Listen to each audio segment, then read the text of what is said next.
বান্দা কখন আল্লাহর কাছে হকদার হয়? যে ব্যক্তিকে আল্লাহ নিজ দায়িত্বে জান্নাতে প্রবেশ করাবেন। যত অপরাধ, পাপাচার, গুনাহ, অন্যায়, বিচার, এগুলো সব আল্লাহর দরবারে উঠানো হবে। বান্দার সমস্ত বিচারগুলোকে তিন ভাগে ভাগ করা হবে। তিন ধরনের বিচার আল্লাহ রাব্বুল আলামিনের আদালতে কিয়ামতের দিন হবে। এর মধ্যে কিছু আছে বান্দার হক সংশ্লিষ্ট। কারোর আইল ঠেলেছেন, কারোর লাউটা চুরি করে নিয়ে আসছেন, কারোর জমিটা চান্সে সুযোগ পেয়ে মেরে নিছেন, নিজের নামে করে নিছেন। তারা কেউ দেশে থাকে না, থাকে বিদেশে, এই চান্সে দখল করে নিছেন। আছে না নাই? আছে নাকি তালতলা নাই? এরকম মানুষ আছে। এই যে অন্যের অধিকার নষ্ট, অন্যের সম্পদ দখল করা, ভক্ষণ করা, এটা কি হালাল না হারাম? হারাম। কেমন হারাম? এটা এমন হারাম, এই কাজটা যদি কেউ করে আর দুনিয়াতে যদি এটা দফা রফা না করে, যারটা খাইছে তারটা তার কাছে ফেরত না দিয়া যায়, তো কিয়ামতের দিন এই রকম অপরাধ যেগুলো করা হয়েছে এইগুলোর বিচার সম্পর্কে আল্লাহ বলবেন, এগুলোর ব্যাপারে আমার কোনো ক্ষমা নাই। এগুলো যারটা সে মেরেছে দুনিয়াতে, এখন আখেরাতে তার সাথে বোঝাপড়া করতে হবে। আর কিয়ামতের দিন বাপ ছেলেকে, ছেলে বাপকে ছাড়বে না, স্বামী স্ত্রী, স্ত্রী স্বামী, কেউ কাউকে ছাড়বে না। আল্লাহ বলেছেন ইয়াউমা ইয়াফিরুল মারউ মিন আখিহি ওয়া উম্মিহি ওয়া আবিহি ওয়া সাহিবাতিহি ওয়া বানিহি। কিয়ামতের দিন সবাই লিকুল্লি মিনহুম ইয়াউমা ইদিন শানুই ইউগনি।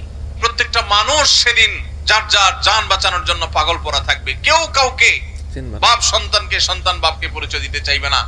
ভয়াবহতা কোন পর্যায়ে গেলে এটা হবে সেটা চিন্তা করা যায়। সেই দিন ওই যে দুনিয়াতে যাদের হক মেরেছেন, কেউ বলবে না ঠিক আছে ভাই মেরেছো, ঠিক আছে মাফ করে দিই। বলবে ঠিক আছে তখন মেরেছো ভালো কথা, এখন আমি তার বিচার চাই। বিচারে কি হবে?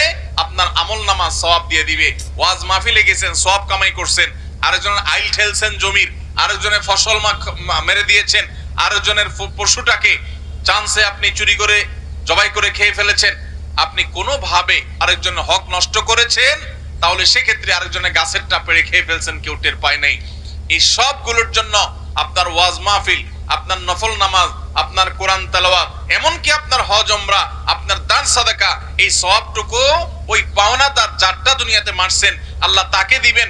দিয়া এবার খালি হাতে এই লোকটাকে জাহান্নামে নিক্ষেপ করা হবে।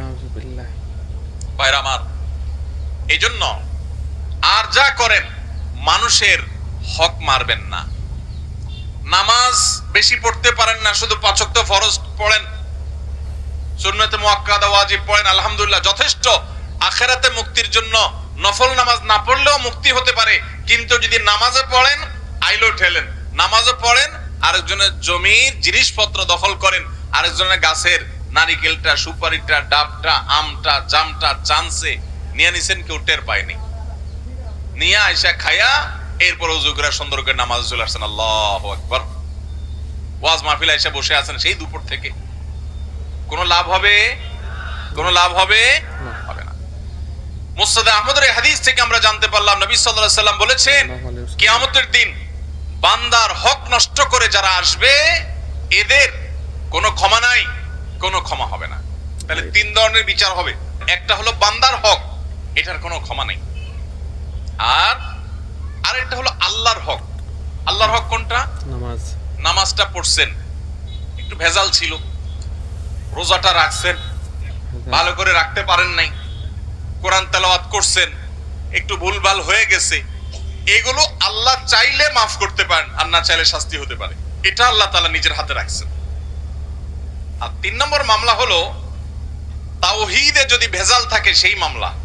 কেউ যদি শিরিক করে যায় তাহলে এইটার ব্যাপারেও এই হাদিসে নবী সাল্লাল্লাহু আলাইহি ওয়াসাল্লাম বলেছেন যে কিয়ামতের ময়দানে আল্লাহ রাব্বুল আলামিন এই মামলা সম্পর্কে বলবেন বিনা হিসাবে, বিনা শুনানিতে সরাসরি জাহান্নাম। যদি কেউ শিরিক করে, তাওহীদ এর উল্টাটা হলো শিরিক। তাওহীদের উল্টাটা কি ভাই? শিরিক। আল্লাহ তাআলা সব সহ্য করলেও আল্লাহর সঙ্গে শিরিক করাটাকে আল্লাহ সহ্য করেন না। আল্লাহ কোরআনে বলেছেন ইন্নাল্লাহা লা ইয়াগফিরু আন ইউশরাকা বিহি ওয়া ইয়াগফিরু মা দুনা যালিকা লিমান ইয়াশা। আল্লাহর সঙ্গে যদি কেউ শিরিক করে আল্লাহ এইটা মাফ করবেন না। তবে শিরিক ছাড়া অন্য কোন অপরাধ আল্লাহ যাকে ইচ্ছা তাকে মাফ করতে করে পারেন। দেন। এজন্য ভাইরা আমরা শিরিক থেকে বেঁচে থাকবো তো ইনশাআল্লাহ। ইনশাআল্লাহ। কখনো কোনো অবস্থাতেই আমরা শিরিক করব না, তাওহীদ ঠিক রাখবো। নবী করিম সাল্লাল্লাহু আলাইহি সাল্লামকে আল্লাহ তাআলা বলেছেন, হে রাসূল, ওয়ালাকাদ উহিয়া ইলাইকা ওয়া ইলাল লাযিনা মিন ক্বাবলিক, হে রাসূল আপনার এবং আপনার আগে সমস্ত নবী রাসূলদের কাছে কমন ওহী পাঠানো হয়েছে, লা ইন আশরাকতা লা ইয়াহবাতান্না আমালুক ওয়া লা তাকুনান্না মিনাল খাসিরিন। যদি আপনিও শিরকে লিপ্ত হন, নবী তো কখনো শিরকে লিপ্ত হইতে পারবেন না, হবেন না, তিনি তো মাসুম। আল্লাহ তাআলা শুধু বোঝার জন্য বলছে যে যদি শিরকে লিপ্ত হন আপনি, কথার কথা, বা কেউ যদি শিরকে লিপ্ত হয়, লা ইয়াহবাতান্না আমালুক, তাহলে আপনার আমল পর্যন্ত বরবাদ হয়ে যাবে। নবীও যদি নবী শিরকে লিপ্ত হতে পারেন না, যদি শিরকে লিপ্ত হয় তাহলে আল্লাহ রাব্বুল আলামিন বলেছে আপনার আমলও বরবাদ হয়ে যাবে।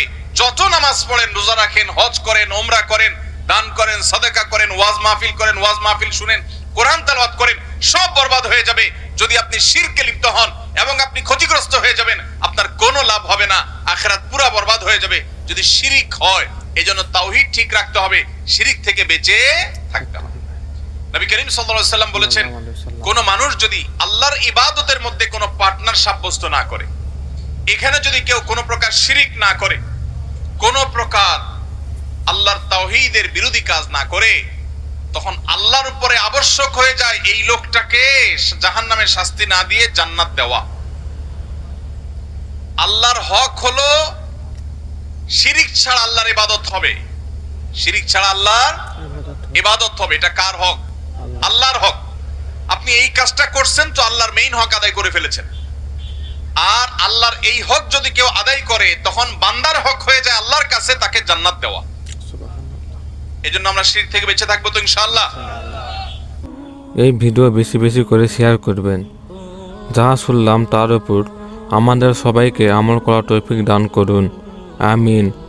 আর অরিজিনাল ভিডিওটি ডেসক্রিপশনে লিংক দেওয়া থাকবে, ওখান থেকে দেখে আসতে পারেন।